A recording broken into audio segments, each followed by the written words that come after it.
Hello and welcome. So here's the question for today. How to decide what networking events to go to.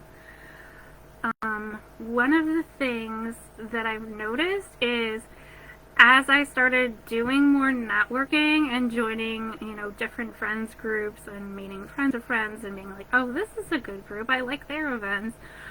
I've been having to decide between what event to go to and what event to not go to because the time conflicts. First of all, I want to say even if they are virtual events, trying to attend to events is probably not the bestest idea, just because when you're at an event, your attention should be on the event and not your other devices or your cell phone. So and this is especially true for networking events because you're not going to be really connecting with people if you're trying to do everything. So shut off your messages, turn off your phone, don't have 100 distractions when you're going even to a virtual event. Because if they're in person, I know some people have tried to do the buy location thing, but it still doesn't really work that well for networking. So don't try to be in two places at once, or more.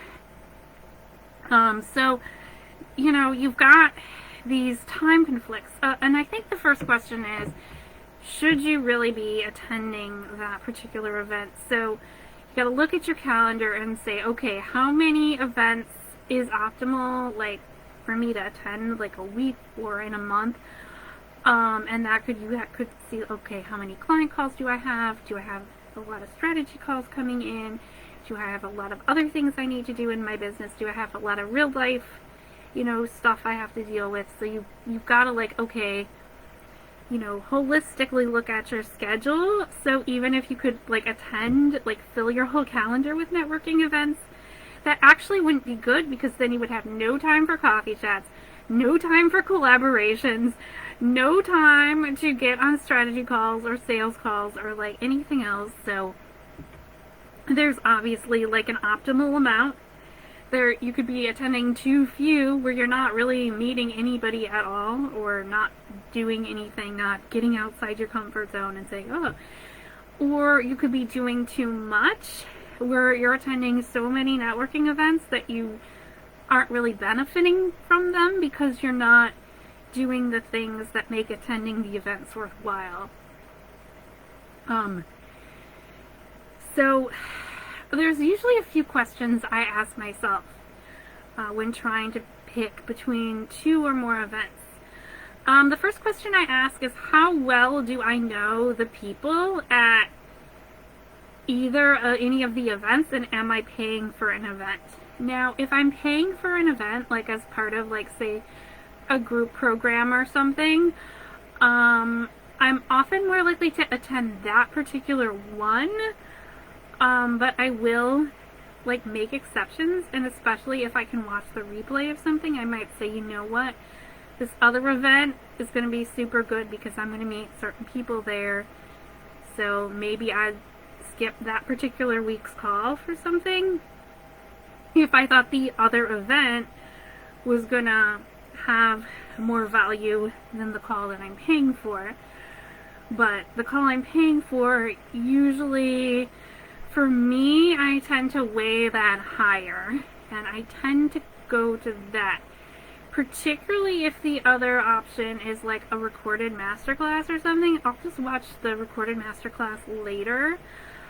This goes doubly if it's a masterclass of somebody I do not know well. I'll probably just watch the recording or skip it because I'll be well, I don't know that I'm even gonna like those people. So, in terms of networking events, where there's more interaction with the people in the group, I will weigh that. Is it a super unique event?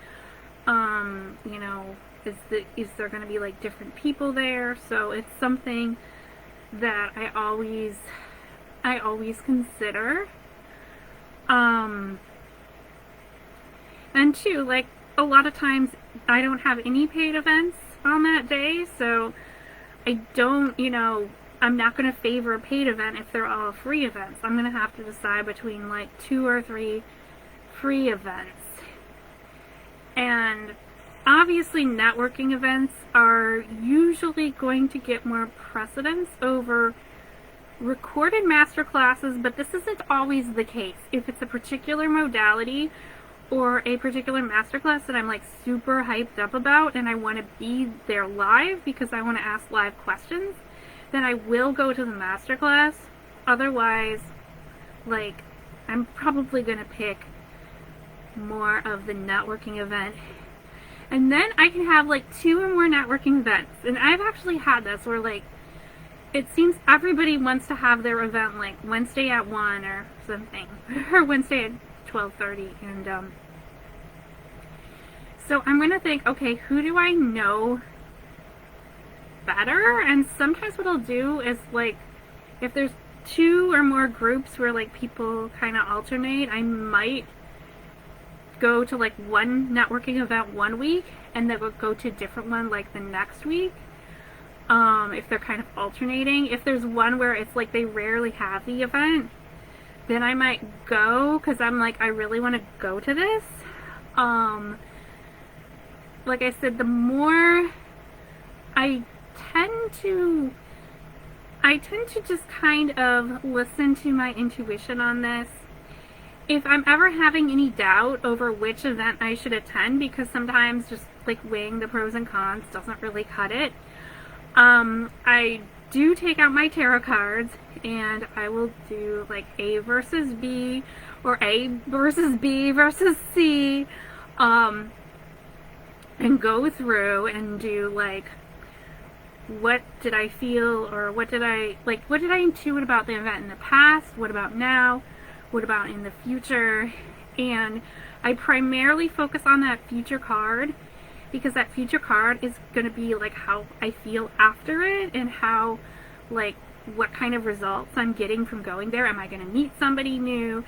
Am I going to learn something that's like super valuable for me? So I look at that future card. That's like my number one kind of thing. And I do this, like, if there are 2 networking events and I'm not sure which one to attend, and I've already, especially if it's like not, even if it's kind of on the fence, even if I'm just leaning one way but not 100% sure, I will do like, as some people use physical tarot cards, I have a program that I wrote on my computer, and I just bring it up, run it, let it pick the cards, and decide like beforehand, okay, which one is A, which one is B, which one is C.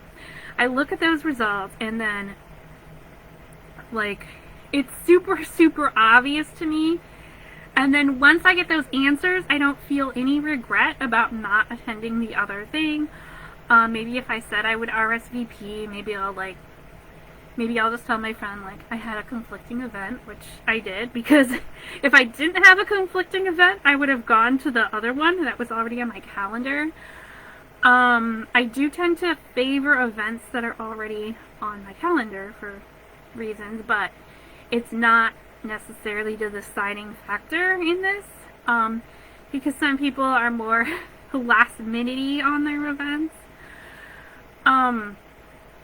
But if there's any question in my mind, I always do a tarot reading. This is something I can show other people how to do, and if you're sitting there, trying out, like, sweating, like, trying to figure out which of 2 or 3 events to go to, it's definitely something that I can help you with. Because I've done this, like, so much for myself, in terms of helping myself figure out, okay. And then the good thing about that too is, like, I just, once I've done that, once I've tapped into my intuition, once I've read the cards, I just go to the one that I've picked, and then yeah. Oh, and then the other thing too is, I've also, one of the things you can do is, if they overlap but don't completely overlap, you can go to the first one, and then you can decide, like, while you're there, if you want to continue doing that one, or if you want to go to the other one that starts later. or depending on like the one that starts later, you might just like automatically decide to leave the one that you're at and go to the one that starts later. So even though you're going to both events, you're not going to stay till the end of the first one because you want to really want to go to that other one. So I've done both. There's been times where I've stayed to the full event because I said, well, this is really good. I don't really care about that other one that much. Or I decided I'm going to stay, like, I'm really enjoying this event, the first 30 minutes or whatever, but I really want to do that other thing, so then I go to that one. So, there's no hard and fast rules with this, but the number one thing in picking the networking events is tapping into your intuition. So, there's that. Oh, how to find networking events. So some people are like, this is never a problem for me. Like, I don't even know where to find networking events that I would want to go to. So this group has a lot of virtual networking events, and it's sometimes in-person networking events, but if you're not in the location or it's not super convenient for you, you may, not find a lot here. But obviously look in location-specific groups for those in-person events, or like ask other people like what kind of in-person events they did that would make sense for you in your industry. And they may or may not have a chapter or something similar in your location. As far as virtual events go, which is more my specialty, finding those events. Now, there's like certain places like Alignable, if you like that speed networking type of thing, that's like a place you can go. Different groups, some will be like slanted towards certain industries, like certain events seem to have a lot of people who are in the personal development, which can be super good or super bad depending on the types of people that you're looking to meet. But again, try out different groups, and try out different groups in different time zones. Like certain time zones will tend to have people from more certain areas of the world, or, so that's something to try out for yourself, and it's helpful too to kind of see how different cultures have their networking events as well.